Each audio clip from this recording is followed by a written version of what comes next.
Hey YouTube, just wanted to make a quick video talking about the new Nilfgaard leader that was spoiled yesterday, Ardal.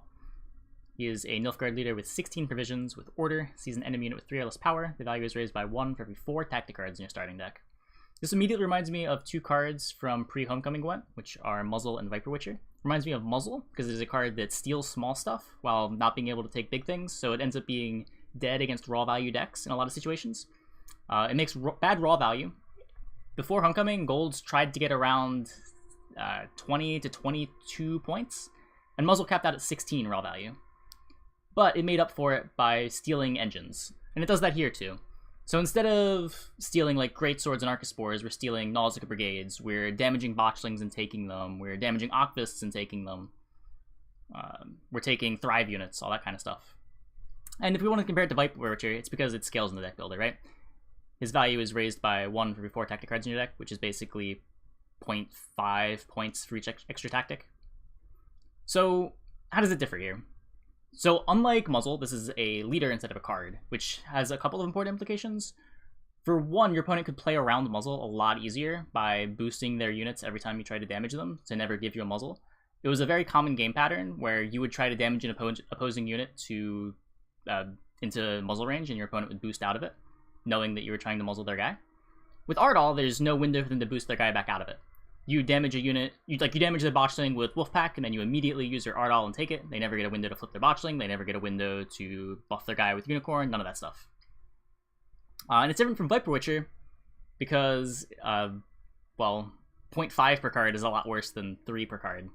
Where Viper Witchers, each bronze Viper Witcher got an additional point for every alchemy card, where Ardal is only giving you half a point for each tactic that you put in.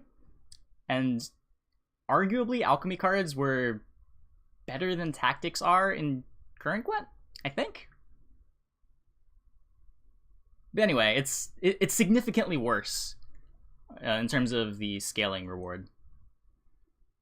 So where might this see play? So for one, I don't really see this seeing much play with tactics. I think if you're using this, you're just going to be using it to steal a unit with 3 power. The number of tactics that you have to play to get the additional 2 points out of your leader just don't seem worth it.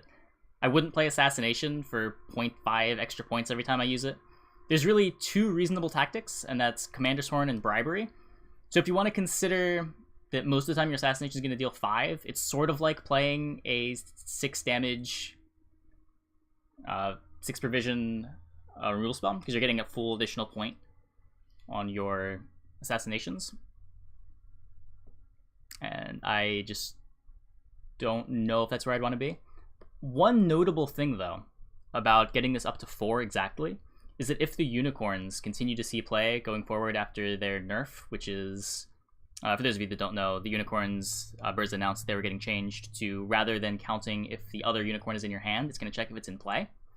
So here, if your opponent's playing Unicorns and you're playing Unicorns, if your Ardal is doing 4, then when your opponent plays Unicorn, you can take their Unicorn with Ardal, and then you can play your Chironix for full value, and then you can play your Unicorn for full value, and you get full value out of both of your Unicorns, and your opponent doesn't. So if Unicorns still see play after that change, I could definitely see wanting Ardal at 4, but otherwise I think most of the time you're going to just want to be taking things that you damage or things that are naturally 3. It's pretty easy to line something up to 3. Yeah, I don't know. I don't think it's worth putting a couple of bad cards in your deck just to get an extra couple points on your leader. It also might see play. People are talking about using it in combination with Operator and Engines. This doesn't seem great. I don't think the numbers really make sense when you compare it to something like Hensel, but it does allow you to play a lot of copies of a single engine, so something like Impair Enforcers. If you play a 4-point Ardal, you can operate an Impair Enforcers, steal the Impair Enforcers, play your own Impair Enforcers, and maybe they just can't kill all of the Enforcers, and you're sort of like playing Old Spies with a bunch of different engines. Doesn't seem like a very exciting one-shot, but I don't know, maybe there's something there. It's notably very weak to stuff like Gimpy, if that still sees play. But aside from that, I think most of the time you're just going to play this because he's a good control card. Nilfgaard doesn't really have much synergy with its leaders. You're comparing this to something like Morvran. Morvran gets 2 extra provisions, but you get to play basically a muzzle in your deck, stealing opposing engines. This card gets better the more stuff like Botchling and Thrive units and all that kind of stuff sees play. But yeah, I think that is my thoughts on Ardal. Hope you guys enjoyed the video. I will see you guys next time.